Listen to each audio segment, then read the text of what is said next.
The Russia-Ukraine war is turning out to be the war of might. Russia and NATO are flexing their nuclear muscle as they conduct simultaneous drills. Both say these are regular drills, but the timing has raised questions about what the superpowers are up to. Our next report tells you how both sides are gauging their readiness as the fear of escalation looms.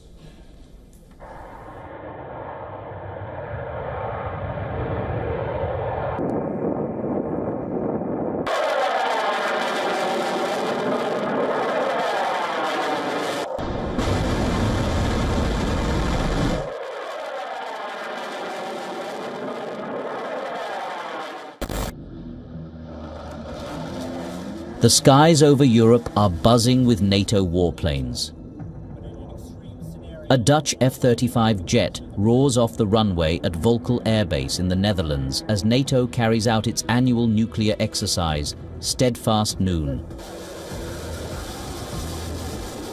This is for the first time in NATO's 76-year history that F-35 stealth fighters are leading the strike force.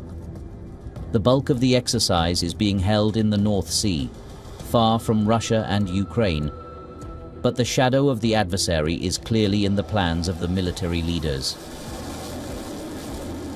We've long not talked about this, but it's certainly time that we talk to our publics about it. We've seen continued rhetoric from Russia, and again, this isn't saber rattling. This is about demonstrating that we can do this on any given day. The timing of the drills is crucial. Russian drones have created a unique problem for the European capitals. With Moscow denying its role, the sightings are becoming regular, and NATO is grappling with the question how to deal with this new threat. While NATO is showcasing its war machines, Russia isn't holding back. Moscow is conducting a massive nuclear drills. The drills overseen by the Russian president is to demonstrate the readiness of its nuclear arsenal. Russian drills showcased its nuclear triad. Nuclear-capable missiles were launched from land, sea and air. These images released by Russian Defense Ministry shows the launch of Yars intercontinental ballistic missile.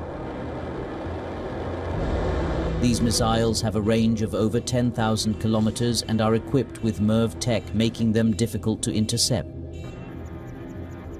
Simultaneously, a Russian submarine hidden in the depths of Barents Sea springs into action, launching a Sineva ballistic missile.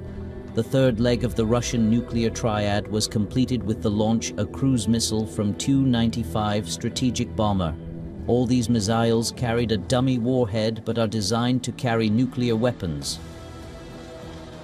Moscow asserts that these drills were planned well in advance and not in retaliation to the NATO drills. But obviously the message is loud and clear. Russia and US possess nearly 90% of all nuclear weapons. The US and Britain, with their nuclear forces, are key to NATO's strategic deterrence. France also has nuclear weapons, but is not a part of the present NATO drills.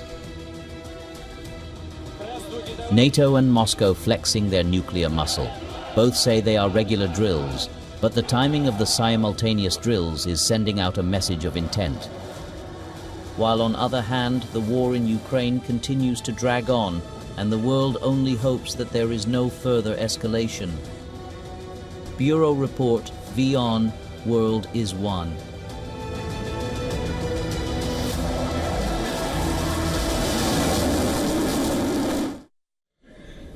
Mr. Peter Kuznick is a professor of history and director of the Nuclear Studies Institute at American University. He's now joining us from Washington, D.C. Professor, good to see you, and thank you very much for making time for us.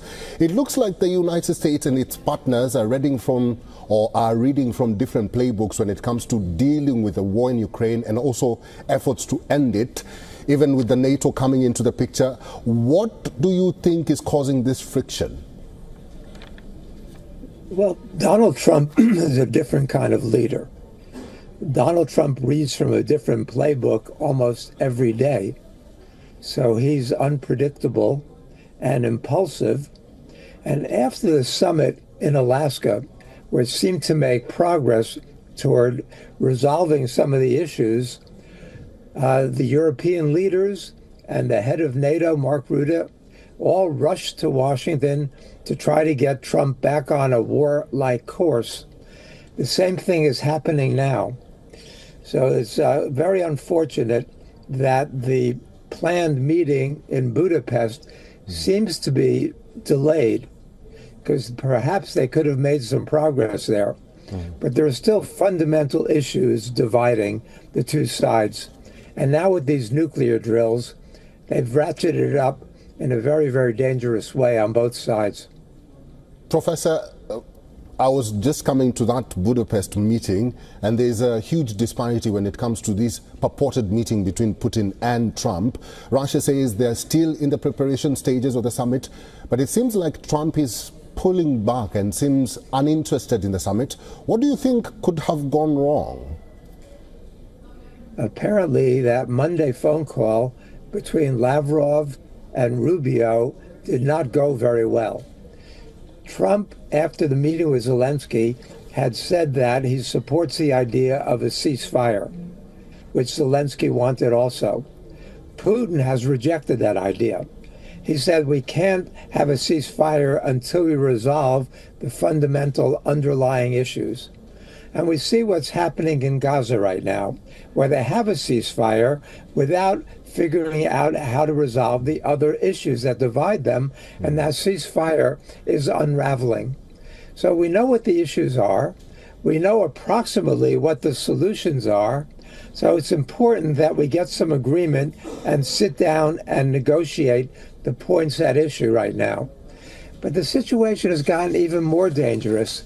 I want to mention Sergei Naryshkin, who is the head of the Soviet intelligence agency, SVR, issued a statement a couple of days ago, which he said the world is now experiencing the most fragile moment for international security since World War II.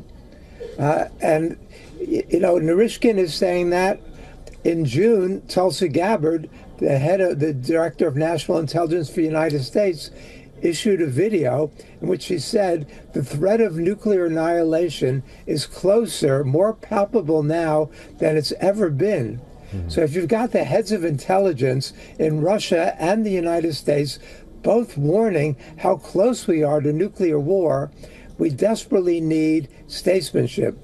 We know that the Europeans are putting pressure on Trump not to act like a peacemaker, but to act like a war maker. And they want to see the United States not compromise on Ukraine's long-term demands.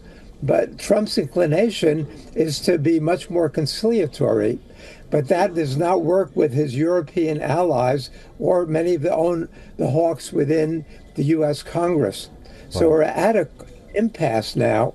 And Rutte is coming to meet with Trump later today to push Trump in a more warlike direction and to not be willing to make concessions to Putin.